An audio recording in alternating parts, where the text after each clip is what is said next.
Hello বন্ধুরা, কেমন আছো তোমরা? আশা করি সবাই ভালো আছো। আমি মহান আল্লাহ তাআলার রহমতে ভালো আছি। আসলে আমরা আমাদের দৈনন্দিন ক্ষেত্রে নানা ধরনের শব্দ ইউজ করে থাকি। এক্ষেত্রে দুটি শব্দ গুরুত্বপূর্ণ, যেমন ক্যান এবং কুড। আমরা জানি না কোন কোন ক্ষেত্রে ক্যান, কোন কোন ক্ষেত্রে কুড ব্যবহার করব। চলো আমরা এই ক্লাসটা মনোযোগ সহকারে করি, তাহলে অবশ্যই আমরা ক্যান কুডের ব্যবহারটা সুন্দরভাবে জানতে পারবো। তাহলে আজ আমাদের আলোচনার বিষয়বস্তু হলো ক্যান এবং কুড এর ব্যবহার। বন্ধুরা, শুরুতে আমরা ক্যান এর ব্যবহার দেখব। ক্যান এর ব্যবহার এখন নরমালি আমরা ইনফরমাল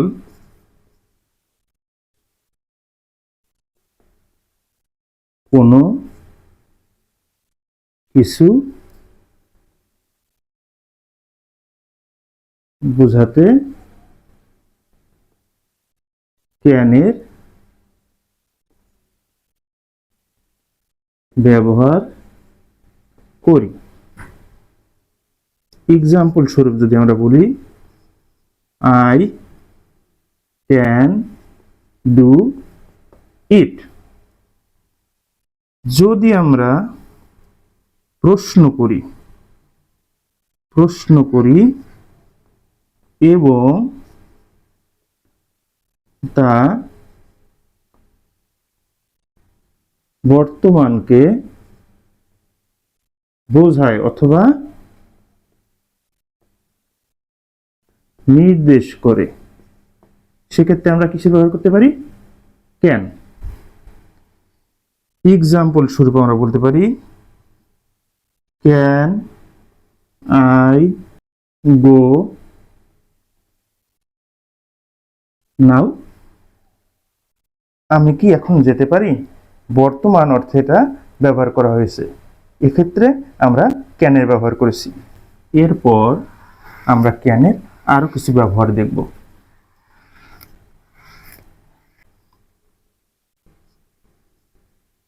বর্তমানে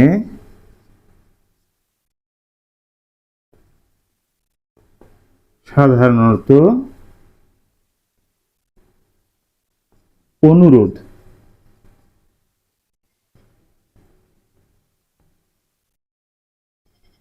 বোঝাতে ক্যান ব্যবহৃত হয়। এক্সাম্পল স্বরূপ, ক্যান ইউ হেল্প মি। এখন বন্ধুরা আমরা কুডের ব্যবহার শিখব।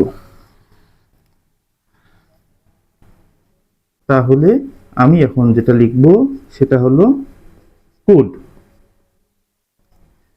কুড মূলত ফর্মাল ল্যাঙ্গুয়েজের ক্ষেত্রে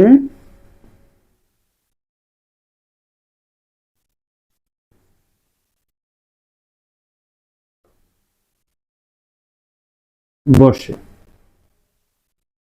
এক্সাম্পল স্বরূপ যদি আমি বলি, কুড ইউ হেল্প মি। তুমি কি আমাকে সাহায্য করতে পারবে? বন্ধুরা, যখন আমরা দেখব আমাদের কোনো বয়োজ্যেষ্ঠ ব্যক্তি বা অপরিচিত ব্যক্তি, সেক্ষেত্রে যদি তার কাছে আমরা কোনো সাহায্য বা অনুমতি প্রার্থনা করি, সেক্ষেত্রে আমরা কুড দিয়ে শুরু করব। আশা করি তোমরা এটা বুঝতে পেরেছো।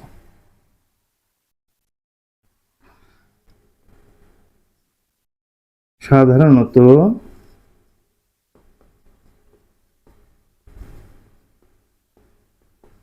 ভবিষ্যৎ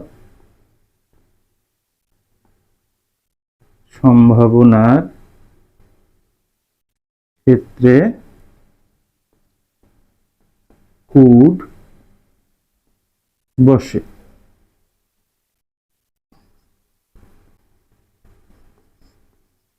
you could do it later. আবার অতীত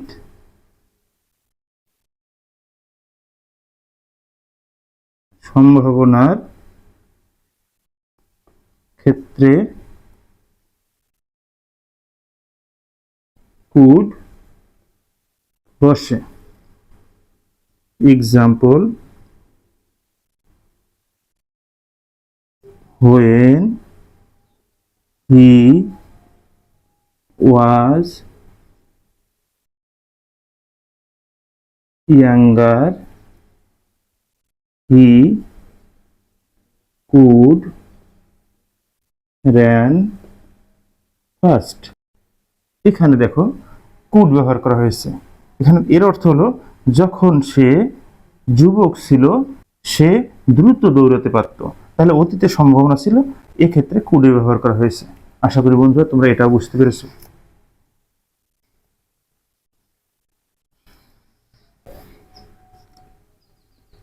সাধারণত